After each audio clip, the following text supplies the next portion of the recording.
In this video we will have a featured gameplay, and same as always, we analyzed all the good and bad decisions made in the game and what could have been done better. We will also talk about why Grock does not need physical defense items. With that being said, we give our shout out to NickyBros. Thank you for sending this gameplay. Great job playing as Grock. You're awesome. Considering that this is the first time Nicky picked Grock in a ranked game, his performance is commendable, especially since he carried the team to victory. Also, if you want to improve how you play on any lane and role, we suggest watching the following videos. The links are on the description. Welcome. Grock is one of the few tanks that are capable of dealing tremendous damage as early as level 1. This is why it's important for the Grock player to play wisely and make sure to take advantage of Grock's edge, either by invading, helping clear the mid lane, or aid in clearing jungle camps quickly. In that game, Nicky chose to aid the jungler in clearing the camps instead, which was a good idea since Vexana is capable of clearing the lane minions quickly. Because of the decisions they made, their jungler was able to successfully overtake the enemy jungler in level and gold. One of the main reasons why Nicky's team was successful is because Tigreal decided to leash Hanabi instead of helping their teammates closer to the jungle, or instead of invading. If played correctly, Tigreal is excellent in harassing the enemy jungler thanks to his second skill's powerful displacement. Since there was still roughly 1 minute left before the turtle appears, heading to the gold lane was the ideal play. Sadly, Carry's timing was off. If Carry waited a few more seconds, they would have won that clash.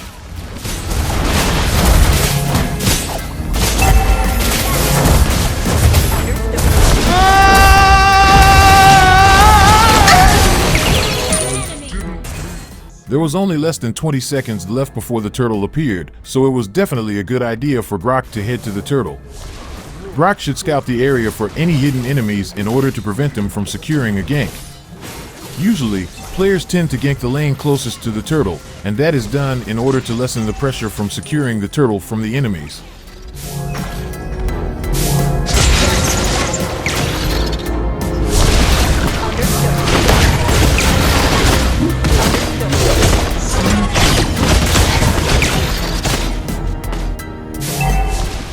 Alucard might have stolen the turtle, but it cost his life. In most cases, it's never a good idea to sacrifice your life for the turtle, especially if you are the jungler. Unless you can take down more enemies than your team deaths, there is no point in contesting the turtle. Before you judge Nicky and call him a map hacker, he simply knew that Louis was headed to that bush since he has excellent map awareness. Remember to check the minimap as frequently as possible in order for you to have an idea where everyone is, so that you can make better decisions.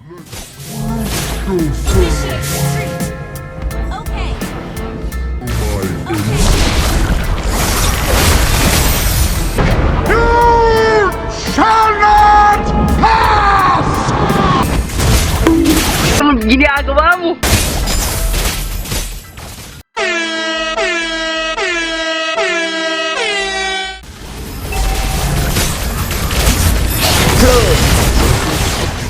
Earth and Force, Grock's passive skill, is pretty remarkable. It's a skill that allows him to build items differently, unlike most tanks that rely on both physical defense and magic defense items. In addition to gaining bonus physical defense whenever he is situated next to a wall, every point of physical attack also increases his physical defense by 0.5 points. This makes it a good idea to get him physical attack items instead, since he will be able to gain not just damage from those items, but also physical defense. This skill allows Grock players to build him with a combination of physical attack items and magic defense items without feeling squishy against physical attacks.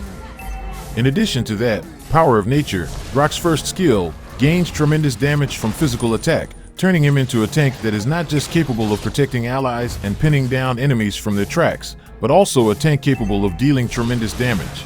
The only time it's a good idea to get him physical defense items is when you need those items for their bonus effects such as attack speed reduction, life drain, and immortality. In most cases though, if you are only after physical defense, it's best getting Grock a number of physical attack items instead. Excellent job by Alpha. Since they were able to force Alucard to use his retribution, they will be able to take the turtle with less worries. Whenever possible, try forcing the enemy jungler into using retribution. You can do that by either ganking the jungler or even attempting to invade their jungle buffs.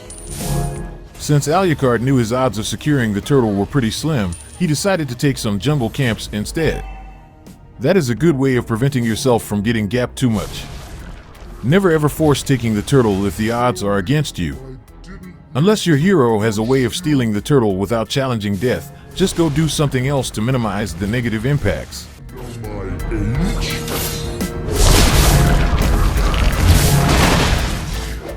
We were expecting Alpha to use his ultimate on Alucard, but for some reason he used it on Hanabi. Not sure what he was thinking there, but the only play there was to take Alucard down since Nicky already dealt so much damage to him.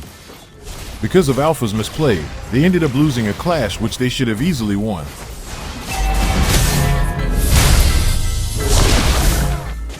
Excellent positioning from Nicky. Notice how he was providing vision to his allies instead of joining and taking down the turret? When you are playing as a roamer, make sure to provide vision as needed. Do not unnecessarily join in taking objectives.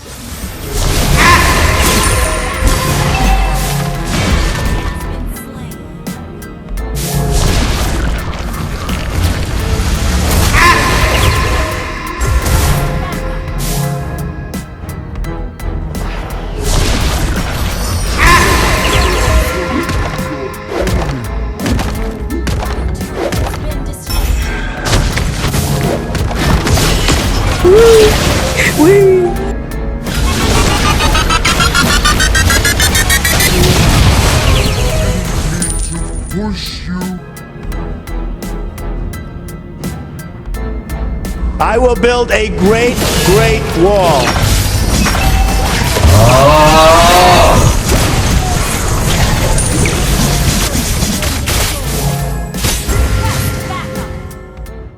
Before we forget, this was Nicky's build in that game. He got crazy rapid boots so he can roam around the map faster. These boots go so well with his passive that allows Grock to improve his movement speed when he is walking next to walls. He got Cursed Helm for a little bit of magic defense and, of course, the main reason for getting it, the magic damage it inflicts on all hostile units around the wearer. It's a good way of helping clear minions faster and works well with Grock's first skill that requires charging for a significant amount of time. With Cursed Helm, Grock is able to deal damage while waiting for his first skill to fully charge. Blade of Despair was purchased since it provides the highest physical attack, which greatly complements Grock's passive skill that converts physical attack to physical defense. Dominance Ice was purchased to decrease Hanabi and Zilong's attack speeds, while also reducing HP and shield regeneration effects by half. This item is useful especially against Alucard. And finally, Radiant Armor for its massive magic defense on the late game against magic DPS heroes such as Luyi. Nicky was about to purchase Athena's shield, but the game was over before he got the chance to do so. As for his emblem configuration, he got the Assassin emblem for its bonus attack, penetration, and movement speed. In our opinion though, it would have been better if Nicky got the basic common emblem since it provides much higher attack, which will further improve Grock's damage and also physical defense thanks to his passive skill. In addition to that, the bonus hybrid regeneration also complements Grock's passive skill's bonus HP regeneration, while the bonus HP is always a good thing whenever you are playing as a tank. While it's true that damage penetration is always a good thing, it's not very useful when your main purpose is to disrupt the enemy formation, set clashes, and protect your allies. As for the first and second basic talents, he got Firmness and Tenacity respectively, which was definitely a good idea in order to further bolster Grock's defenses, and then Brave Smite for that bonus HP regeneration after dealing skill damage. I didn't mean to push you.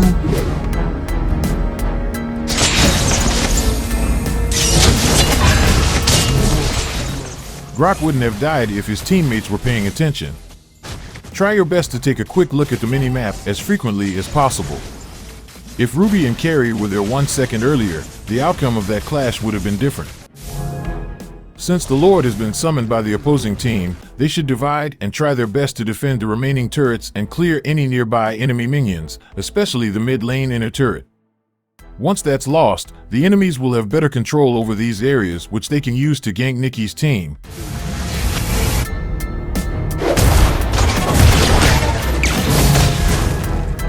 I'm at the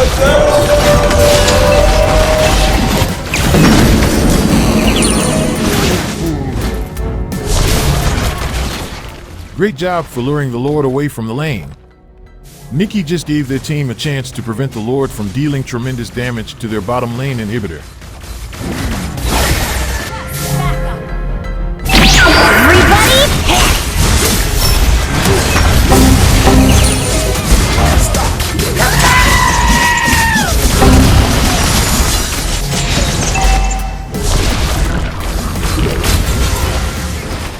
We're not sure if Nicky used Grock's ultimate on Lily by mistake, but that is in fact what gave their team the victory in that clash. Grock was able to isolate two of the enemy heroes away from the clash, thus giving his teammates the 4 versus 3 advantage. Because Grock only had few HP left at the time, Zilong decided to chase him instead of helping out his teammates win the clash. Was that a happy mistake? Or is that one of those next level plays? We'll let you guys decide.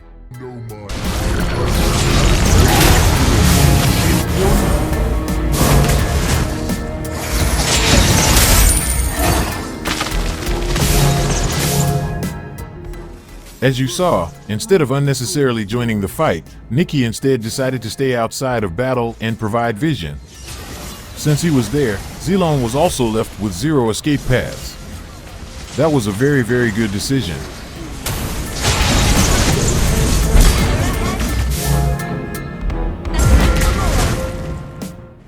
Remember, when you're playing as a roamer, check the entire area if possible. You'll never know where the jungler will come from. Luckily for them, Alucard decided not to steal the Lord even though he was in a perfect position to do so. An ally has slain Lord.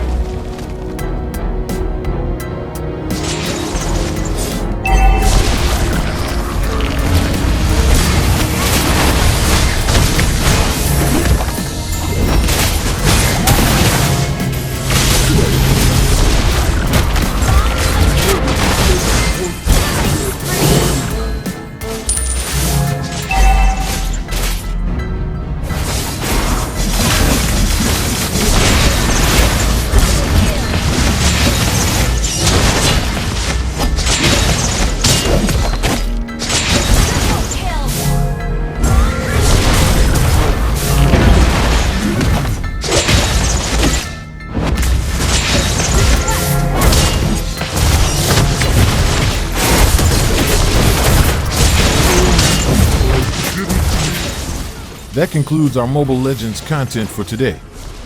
Did we miss any other recommendations applicable in that game? Leave your thoughts on the comment section below, and if you haven't yet, don't forget to hit like, share, and subscribe to the channel. Stay safe everyone.